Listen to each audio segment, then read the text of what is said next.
A very good afternoon. So welcome back to my class. In the last class we have discussed all the different concepts and principles on IR spectroscopy. So today we'll have a look at an important aspect, and that is how presence of groups or substituents can affect the absorption range of a particular functional group. Okay.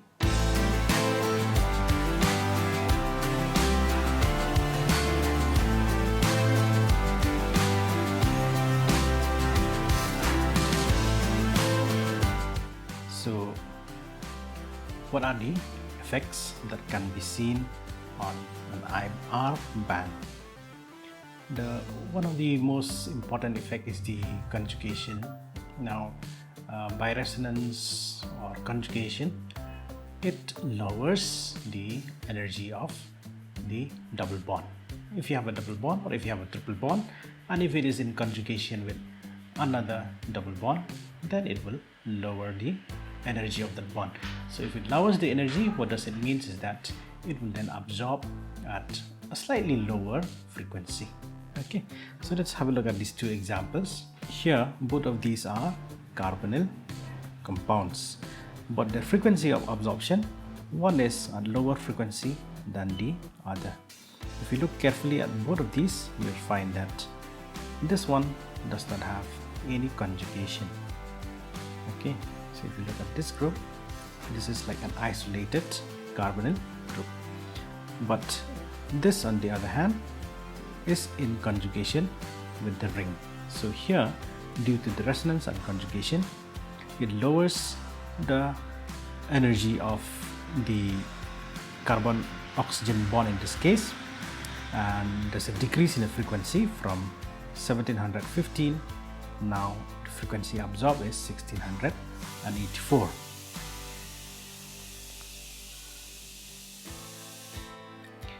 What you can take away from here is that you don't have to remember these frequencies. It's a bit difficult. You know that carbonyl group is somewhere around 1700. So what you have to understand is that if there's no conjugation, it will be around 1700. If there is a conjugation, it will be slightly less by about 20 to 30 wave numbers. Okay, so let's have a look at this second example here.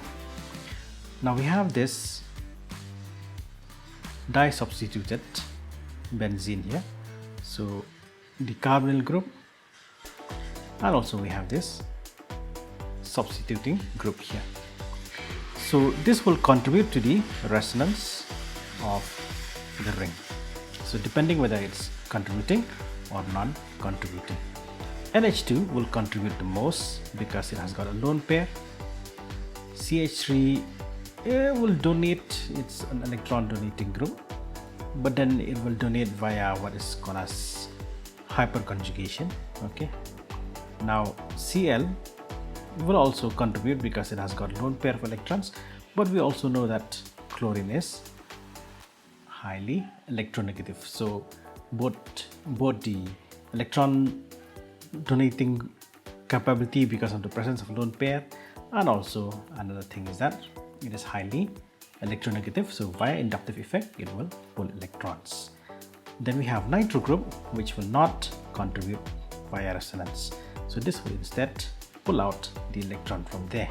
So you can see that this will not have any impact. It is around 1700 wave number, but as the contribution from this group goes more into the ring, so there is more of electron flowing into the ring, so it provides a strong resonance contribution also.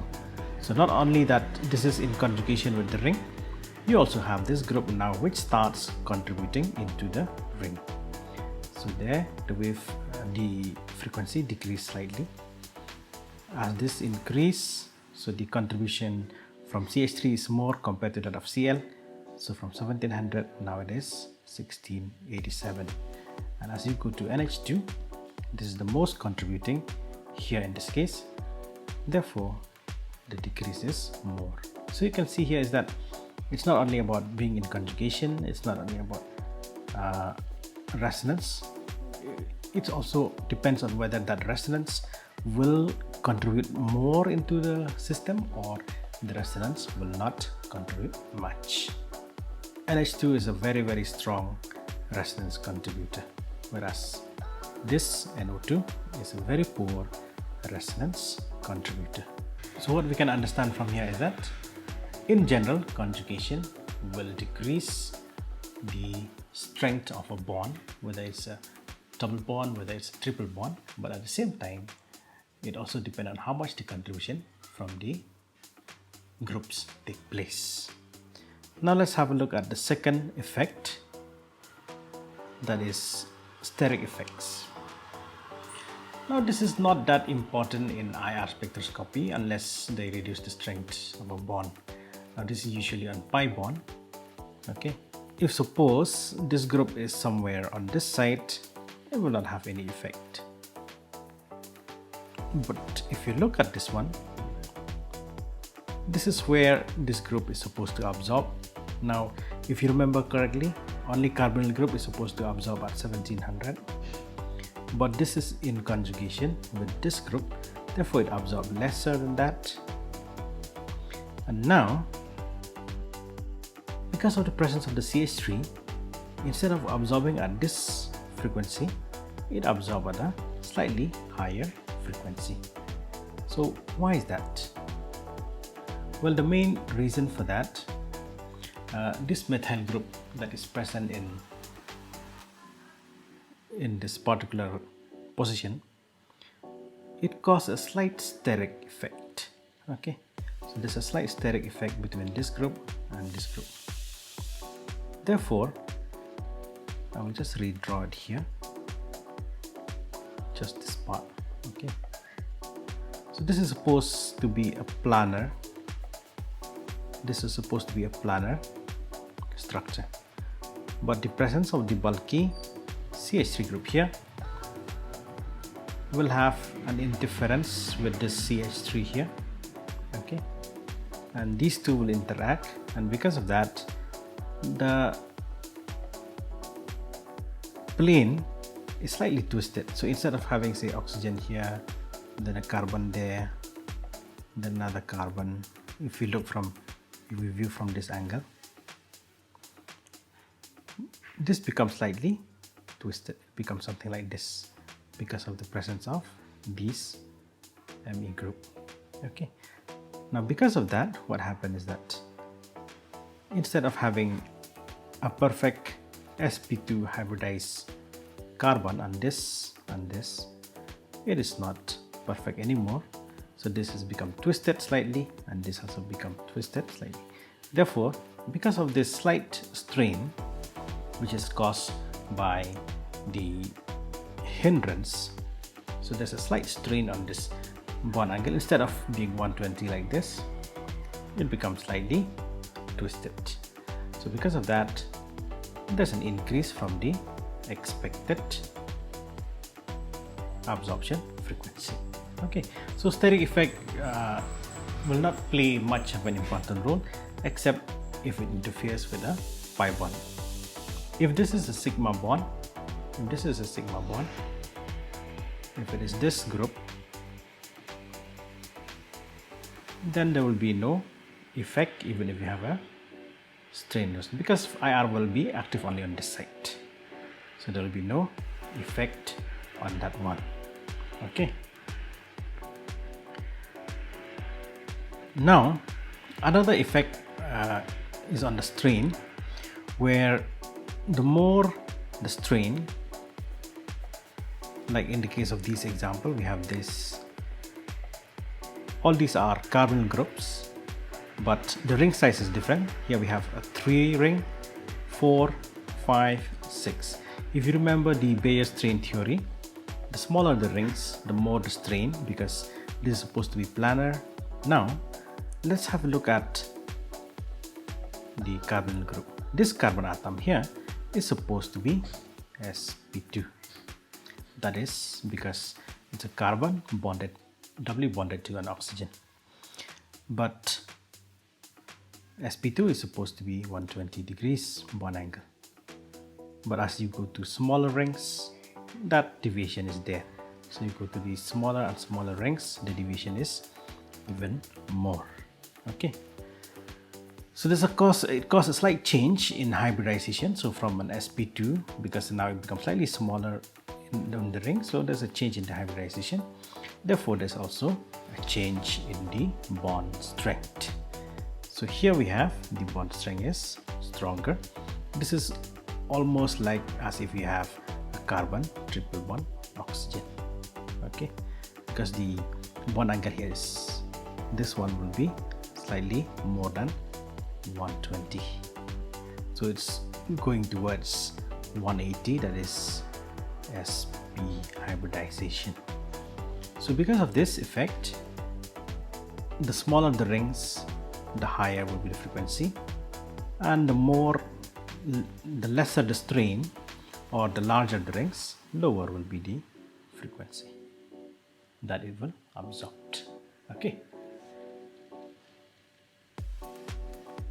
now let's have a look at the next one. If you remember, we have seen how presence of hydrogen bonding and OH group the band will appear as a broad spectra. That is because of the interaction of the hydrogen bonding interaction between the groups. Okay, so in solution phase, this effect is very apparent, like we have seen in alcohols, we have seen also in carboxylic acid. But instead of that, if it is in gas phase, what happens is that there's no hydrogen bonding interaction because it's in a gas phase. You can record IR in gas phase also, it's possible. So what happens is that these broad spectra will disappear. Okay, so hydrogen bonding will broaden a spectra, it will make a spectra like this, and if there's absence of this interaction, the spectra will become sharp. Like the spectra of an alcohol in the gas phase will be a sharp spectra, but in the solution phase it will be a broad spectra like this. Now another thing here is that steric effect also plays an important role. Okay, so let's have a look at this one example, 1-butanol. This is the spectra in gas phase. Now you can see here we have, these are the usual fingerprint region, and then we have, this is the CH sp3 hybridized carbon hydrogen bond, and then we have this OH peak here.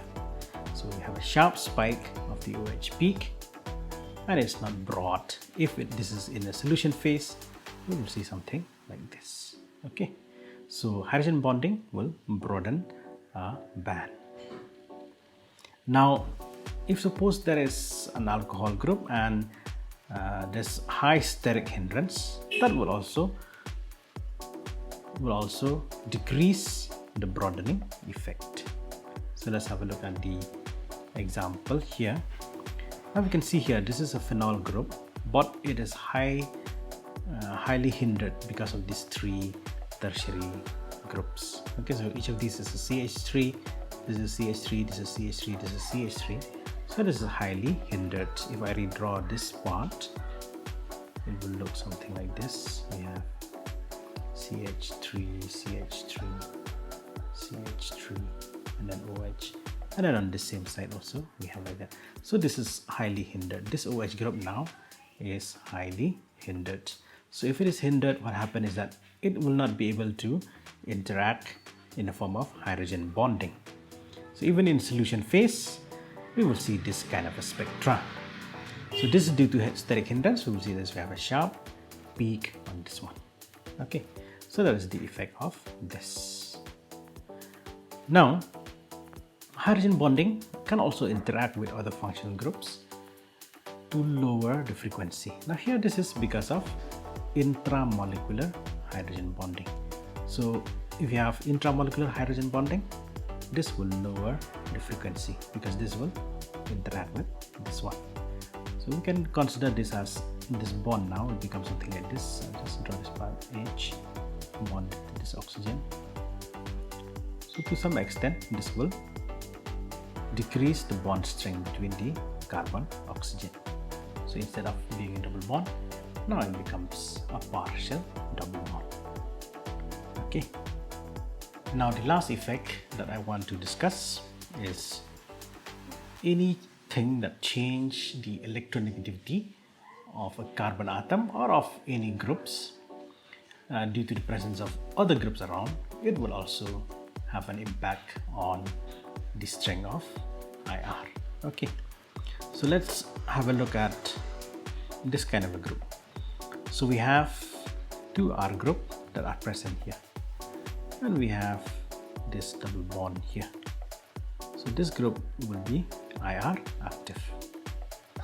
Now we know that this carbon will have a specific electronegativity, but if suppose this group, it will not be an alkyne here, it could be any group, is something that will push the electron into carbon atom. What happens is that the carbon atom now has increased electron density. So if there's increased electron density, what happens is that the effective electronegativity becomes less. Okay. As a carbon atom, it will have its own electronegativity, but when it is bonded to other groups, the effective electronegativity changes. So in this case, if you have a group that will donate electron, the effective electronegativity will decrease. Now if the effective electronegativity decrease, that means this will now be a weaker bond, okay, instead of being a stronger bond. So if it's a weaker bond, what happens is that it will absorb at lower frequency. Okay, so keep that in mind. If there's anything that would decrease the effective electronegativity, it would weaken the bond and then will decrease the frequency. But if these groups are pulling electrons, then what happens is that electron density on carbon atom now is decreased further. So if the electron density is decreased further, it means the effective electronegativity is increased. Therefore now this bond become even stronger. So we have two conditions. If both or one of these are electron donating groups, then the effective electronegativity of this one is decreased and the CO bond is weaker. Weaker bond means absorb at lower frequency.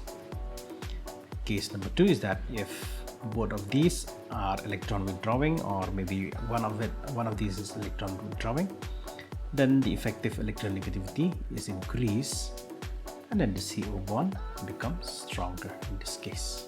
Okay, so with this we have come to the end on the effect of IR bands. IR question are more of application of what we have learned. So you have learned how the different principle, you have learned the Hooke's law, you have learned which group absorb in which region, and how presence of different groups or function group will affect the absorption. So let's have a look at one example question that you will encounter most often. So like for example this one, how will you identify the following compounds using IR? This question can also be asked in such a way like say arrange the following molecules in order of their absorption frequency, giving reason, or you have to justify. So to understand that, we have to look at the molecules and how the presence of say like this group and this group will affect the overall frequency. So here we saw all these three have one thing in common, that is this ester group here. And because they are all ester group, so they are expected to absorb in the same frequency. But then this has got a double bond on this side and this has a double bond here. Some example may say include a double bond there, which also will have a similar thing like this one. So here what we'll see is that this will be like the base molecule that we can compare with the other two, because this has got no other groups that is present. So it will be a simple cyclic ester group. Now, we learned earlier that the presence of conjugation along with the double bond, so this will decrease the frequency of the double bond. So we can understand that this will now have a lower frequency compared to this one. Okay, so that's easy to identify. So you can identify based on the frequency. So this one have higher frequency, this have a lower frequency. What about this one? Now this one, we have the double bond here. So now we'll have a look at what will this double bond affect the oxygen atom. The presence of this double bond will allow this electron pair from the oxygen to have a resonance like this. Now this what will happen is that now the structure will become something like this. You have an O plus, okay, and then here has a negative charge. So what does this mean? It simply means that now the oxygen electron density is slightly decrease compared to when there is no double bond.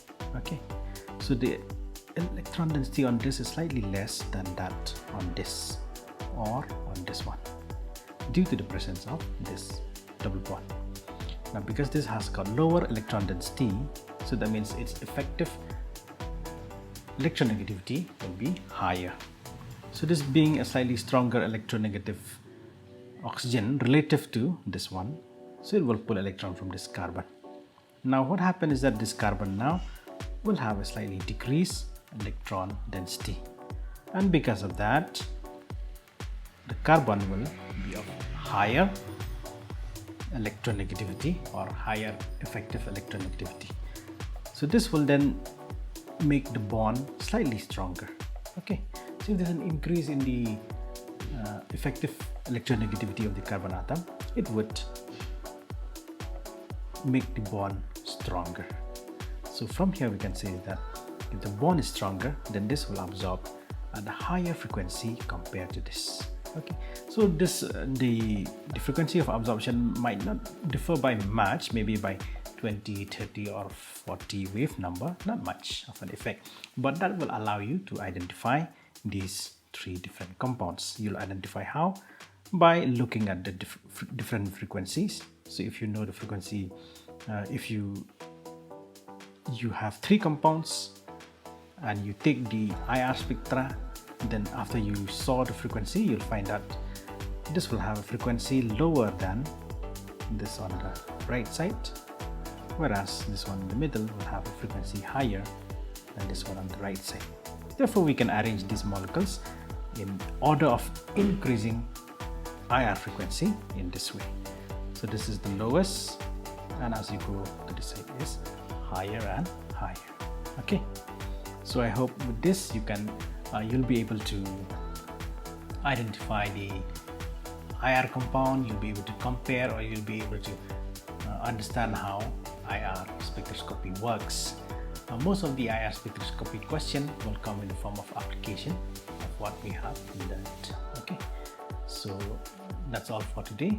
Thank you, and in the next class we will start with NMR or nuclear magnetic resonance.